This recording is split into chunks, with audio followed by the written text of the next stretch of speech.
Hi guys, so today I'm going to be doing a Darth Maul body paint. So if you guys like this video, don't forget to give me a thumbs up. And if you want me to make this kind of a series of just Star Wars characters, leave me a comment down below.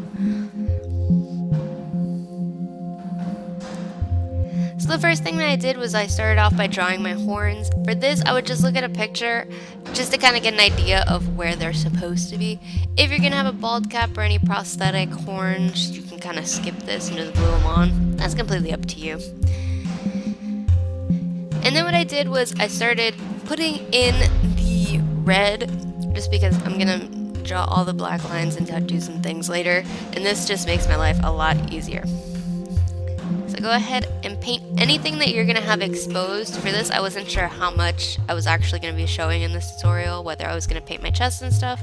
So I kind of just winged it.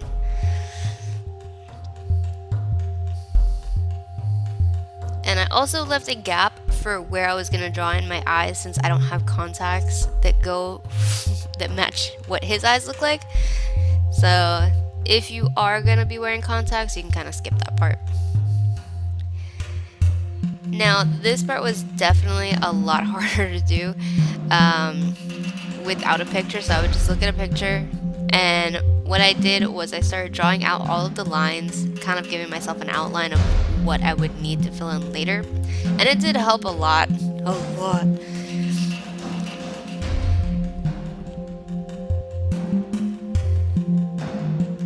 And also, if you forget that your brush is too big and drawing little triangles on your nose is not going to work out with it, I would switch brushes, just saying.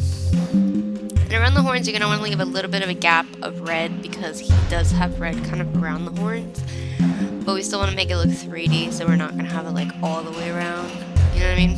It's going to kind of look like the horns are protruding from your face. And for me, drawing on all of the lines, kind of giving myself an outline, helped a lot, because it's a lot easier to fix a little line that you might have messed up on, instead of trying to clean up an entire area that you just painted black when you realized you messed up. That's just my tip of the day.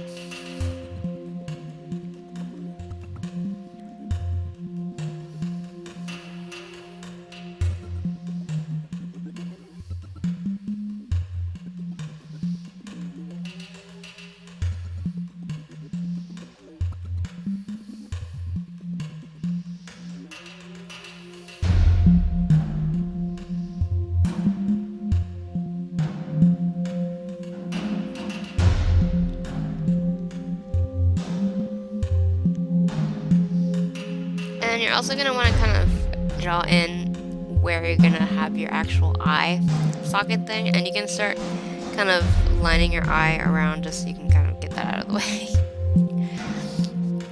Like I said, if you draw the lines in before you start coloring everything, it makes it a lot easier to fix if you do happen to mess up, like I did. If anybody can tell. We'll see. And then once you have all your lines drawn in, then you can start actually filling everything in with black. This is why I decided to do the red first and then put the black on top, just to save me a headache, pretty much. Sometimes when I do things, there's actually a reason behind it. This is one of those few times. Go figure.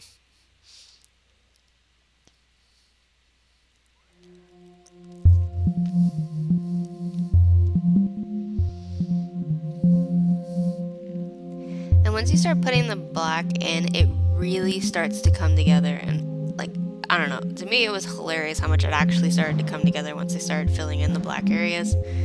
I don't know. Ta-da! And then you're going to also want to tightline your eyes if you're going to be drawing them in. Now for the shading around the horns, you want to basically do it wherever your light source is coming from, the opposite side. So if your light is coming from the left, you're going to want to shade the right side, and vice versa. This will make it look more three-dimensional, since this is just a flat area. And I would start off with a lighter brown, building up to a darker brown, going like that until you reach however darkness that you feel is appropriate for that. And also don't forget to blend, because it's extremely important. It just looks weird if you don't. Now for the eyes, I had a mirror below my face so that I can keep my eyelids pretty flat. And I started off by drawing in a yellow circle. It kind of messed up a little bit, so I had to actually take it off and redo it. But there's no shame in that. Also make sure that you let the yellow, or any color that you put on to your eyelids when you're doing this, dry completely. Otherwise, it's gonna get messed up, it's gonna crack. And if you have oily eyelids like I do, you might want to put on an eyeshadow base, because again, it will crack. I wish I would have realized this before I put on the eyes, but I still think it came out pretty cool. Now, the actor, the picture of the actor that I was looking at, he actually had really irritated red eyes. So I used a little bit of pink eyeshadow, and if you get out of the lines a little bit, you can always use some more of that black body paint to actually clean it up a little bit. See? And then for the red part, the red ring around his eyes, I actually just used a small eyeliner brush. It was like one of the ones that kind of look like liquid liner. You know what I'm talking about?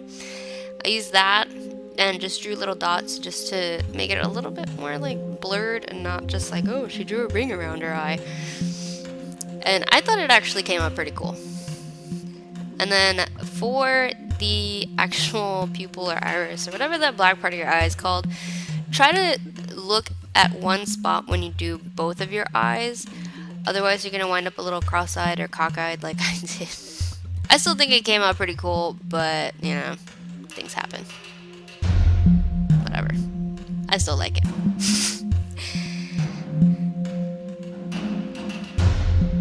And also, don't forget to do your ears. I almost forgot. But that is the finished look. So I hope you guys liked this video. I definitely had a lot of fun doing it. If you guys want to see another video in a series of these, leave me a comment down below. Also, don't forget to subscribe to see what comes on my channel next. Don't forget to give me a thumbs up. And yeah, that's pretty much all I got. So I'll see you guys next time, and thank you so much for watching. Bye!